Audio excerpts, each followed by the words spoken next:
हवेली की रवायात, इस हवेली के जुल्म व सितम को देखकर मैं ये बात ज़रूर करना चाहता हूँ कि सुंदरी को बहुत ही टफ़ टाइम मिलने वाला है यहाँ पे। मगर उस टफ़ टाइम को ख़त्म करने के लिए खुर्शीद बीबी अब अपने कमरे से बाहर आएंगी। वो इस हवेली के रवायात, इसके जुल्म व सितम से लड़ने के लिए तैयार होंगी और वो लड़ेंगी अपनी बेटी के लिए, क्योंकि इतना अरसा उसने अपने आप 22 साल उसने अपने आप को कमरे में बंद रखा है, तो अब और ज़्यादा नहीं होगा। तो अब इसकी अगली कहानी में जो बादशाह है वो हमें क्या करता हुआ दिखाई देगा। तो बादशाह जो है वो अब अपनी अम्मा फूफो का बड़ा ही चाहता है और वो अम्मा फूफो से कहेगा कि अम्मा फूफो, जिस लड़की ने मेरा सुकून आराम ख़राब किया हुआ था, जिसके इश्क में मैं मुब्तला हूँ, वो कोई और नहीं बल्कि आप ही की बेटी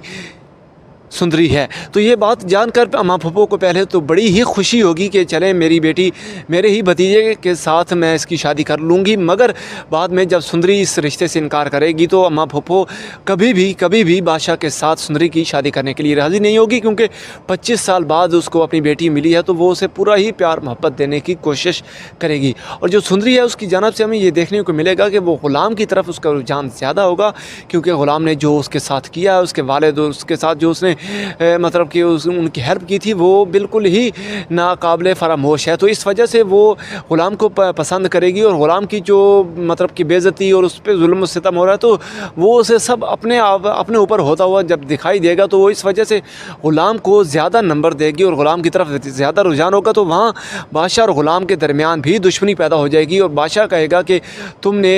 मेरी ही मोहब्बत पर नक़ब लगा ली है। मगर यहाँ बादशाह की कोई गलती नहीं होगी, क्योंकि ग़ुलाम की गलती नहीं होगी, क्योंकि यहाँ पे सुंदरी की तरफ से मोहब्बत बढ़ाई जाएगी। फिर ग़ुलाम जो है वो इस हवेली की रस्म व रवाज और इस सब को तोड़ता हुआ अपनी मोहब्बत के लिए लड़ेगा, क्योंकि आज तक उसने ये आवाज़ दबा के रखी है जो उसका हक़ थी। क्योंकि लेटेस्ट एपिसोड में हमें यह भी देखने को मिला है कि जब वो पैसे मांगता है तो जहांदात उसे कहता है कि तुम किस हक़ से पैसे मांग रहे हो, तुम्हारा मुझ पर कोई हक़ नहीं है, मैंने तुम्हारे वालिदा के नानो नफ़का तुम्हें पढ़ा लिखा, तो बस ये जो हो गया यही बहुत समझो, इसे अब अपने तुम अगर नाम लेना चाहो तो वो कभी नहीं हो सकता, क्योंकि तुम एक कमज़ात के बेटे हो। तो मतलब कहानी बड़ी ही इंटरेस्टिंग और बड़ी ही दिलचस्प होने वाली है, बड़ी ही खूबसूरत होने वाली है।